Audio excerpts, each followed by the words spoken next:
नमस्ते, welcome back to my YouTube channel. आज चाहिँ मैले भिन्डी र करेलाको अचार बनाउने रेसिपी भिडियो लिएर आउँदैछु। सबैजना साथीहरूले ल मिलेर यो भिडियो चाहिँ सुरु गराउँदा यो खुर्सानी तिल पनि लिएर आछौँ, टमाटर र कागती लिएर अब चाहिँ अचार बनाउन सुरु गरौँ है त। हामीले चाहिँ करेला, चिप्ली भिन्डी, कागती र टमाटर यसरी करेला र भिन्डीको अचारको लागि लिएर आयौँ कि हरियो खुर्सानी र लसुन पनि लियौँ कि हामीले अचारको लागि चाहिँ। अनि यसमा चाहिँ तिलको छोप पनि हालेर मिठो हुन्छ नि त करेला भिन्डीको अचार। अनि हामीले करेलाको चाहिँ दायाँ टुप्पो र फेतै सानो टुक्रामा यसलाई चाहिँ काटेर फाल्नुपर्छ कि।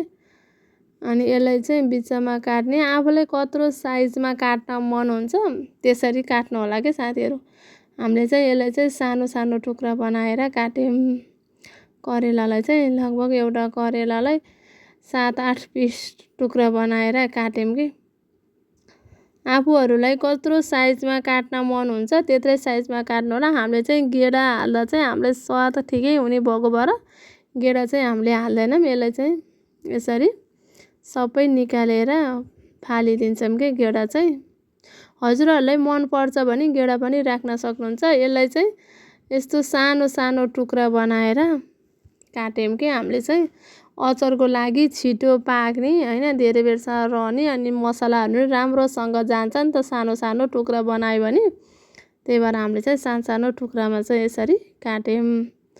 हजुरहरूलाई ठुलो मनपर्छ, ठुलै साइजमा काट्न मन छ भने ठुलै साइजमा पनि आफूलाई कत्रो साइजमा काट्न पनि सकिन्छ कि।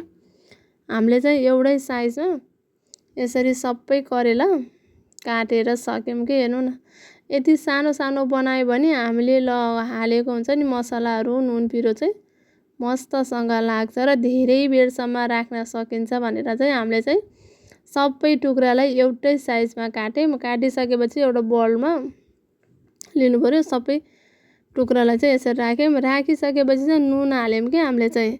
आलो छ यसमा चाहिँ पानी निस्किन्छ, पानी निस्केर जाओस् र अचार मिठो होस् भनेर चाहिँ नुन हाल्यौँ। नुनलाई चाहिँ यसरी मस्तसँग सबै टुक्रामा लाउने गरेर फेट्यौँ कि।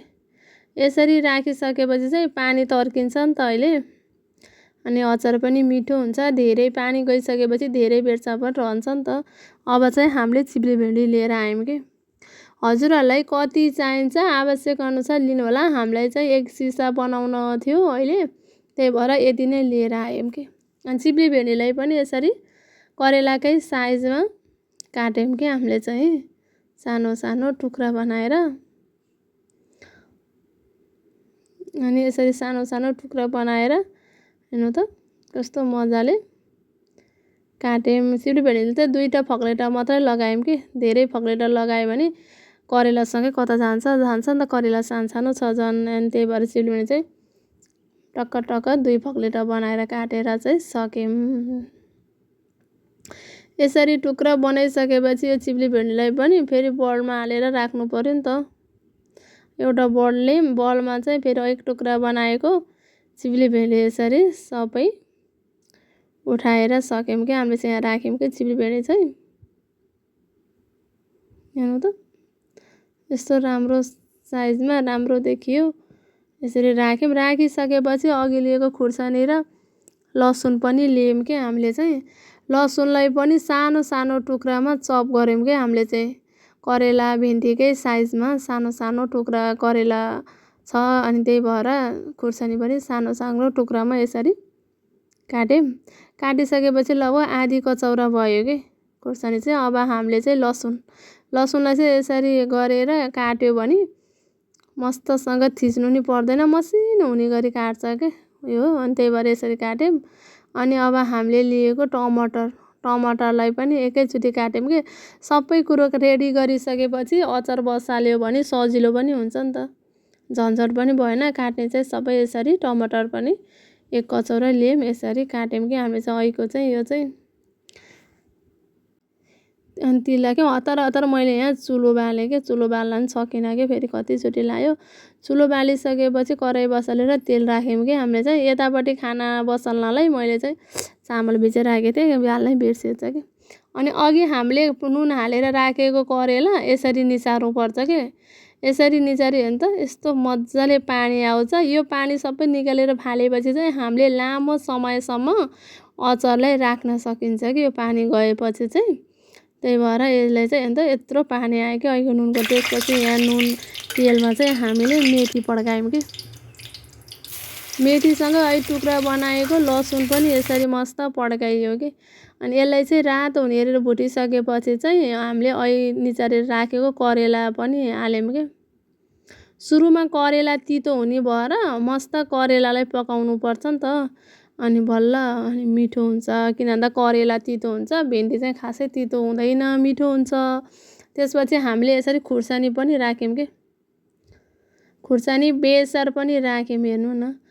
अनि अचार राम्रो होस् भनेर काश्मिरी मसला पनि राख्छौँ कि हामीले अचार बनाउँदा चाहिँ। यसरी राख्यौँ। यसरी राखिसकेपछि यसलाई चाहिँ मस्त चलाउनुपर्छ कि सबैमा लागोस् भनेर। हेर्नु न कस्तो राम्रो बेसार काश्मिरी मसलाको यस्तो राम्रो भयो। अनि अघि हामीले काटेर राखेको यो चाहिँ चिप्ले भेन्डी चाहिँ बल्ल हामीले राख्यौँ कि। राखिसकेपछि चाहिँ यसलाई चाहिँ मस्तसँग चलाउनु पऱ्यो, सबै ठाउँमा राम्रोसँग पुगोस् भनेर। अब हामीले जिराको धुलो पनि राख्यौँ कि, जिराको धुलासँगै धनियाँ पनि राख्यौँ कि, धनियाँको धुला पनि राख्यौँ हामीले चाहिँ धुलो पनि। यसरी अहिले काटेर राखेको टमाटर पनि यसरी राखेर चाहिँ यसलाई चाहिँ राम्रोसँग चलाउनु पर्छ कि। अनि मन्द ग्यासमा पकाउनु पर्छ कि, अनि मिठो हुन्छ। ठुलो ग्यासमा पकायो भने फेरि डढ्छ भित्र। जिरा हालिसकेपछि त लाउँछ नि त कराईमा। यसलाई चाहिँ सानो ग्यासमा सानो फेबरमा यसरी चलाइ पकाउनु पर्छ कि। अनि त्यसपछि अघि हामीले तिल थियो, तिल भुटेर राखिदियौँ, तिलको छोप पनि राख्यौँ कि। तिलको छोप राखिसकेपछि तेललाई पनि मस्तसँग चलाउनु पर्छ। चलाइसकेपछि अघि हाम्रो मसलाहरू अनि तिलहरू सबै राम्रोसँग लाओस् भनेर हामीले चाहिँ 1 गिलास पानी पनि राख्यौँ कि अचार स्वादिष्ट पनि हुन्छ नि त। अनि यस्तो गरिसकेपछि चाहिँ हेर्नु त हाम्रो वाउ अचार पनि, करेला भेन्डीको अचार पनि यति सजिलै यति मिठो देखियो। हेर्नु न हाम्रो चाहिँ करेला भेन्डीको अचार